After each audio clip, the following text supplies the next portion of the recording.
حقهم، ولما هم ما ينفذوش المقترح بتاع حضرتك او يقولوا لك الصح ايه والغلط ايه وتختلفوا. في عندك الفيفا شوف مرجعياتها، وفي قنوات اخرى شرعيه، بدل ما انت عمال تنهش. انت الرساله بتوجهها لحد بعينه؟ بوجهها لاي حد، اي حد، هم عارفين نفسهم. انا ما بخافش من حد، ومحدش عمل لابراهيم نور الدين شيء ابراهيم نور الدين يخشى مواجهته. اوكي وبرده مش فتحه صدر.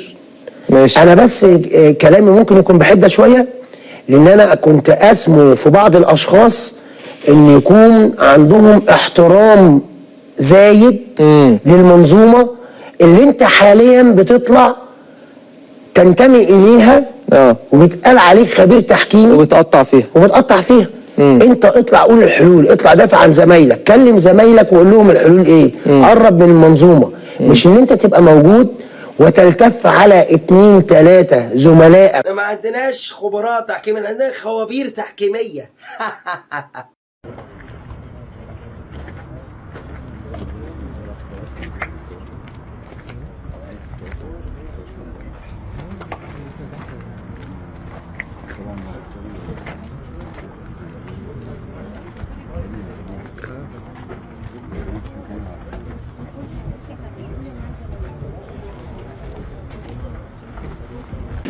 هل فعلا كان في كلام ان حضرتك مش النادي، يعني حضرتك مش نادي احد، حضرتك هتتحمل جزء من راتب اللاعب البولندي، هكذا يقال يعني؟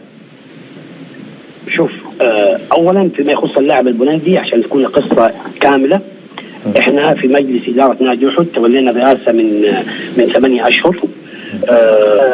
تم التعاقد مع اللاعب البولندي، خضنا اول موسم، احنا جينا في بدايه الموسم بدون اعداد، خضنا اول موسم، فابتدى مجلس اداره انه يعتمد على شباب النادي.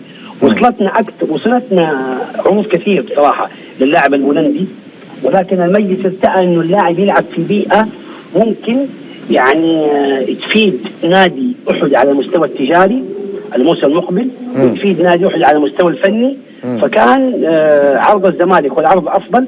1 2 نادي الزمالك نادي كبير. 3 يا اخي نادي الزمالك من مصر عندنا غاليه جدا على السعوديين عامه وعلى نادي احد خاصه بصراحه. فارتئينا انه انا سامع ان حضرتك زملكاوي، معرفش الحقيقه دي ولا؟ والله انا مصري مش زملكاوي، انا مصري جدا. لقيت جايبين اسمه مشلاك، راجل بتاع كاوتش، وكمان نادي احد هيدفع راتبه، ده معناه ان هو ملط. البس يا زمالك.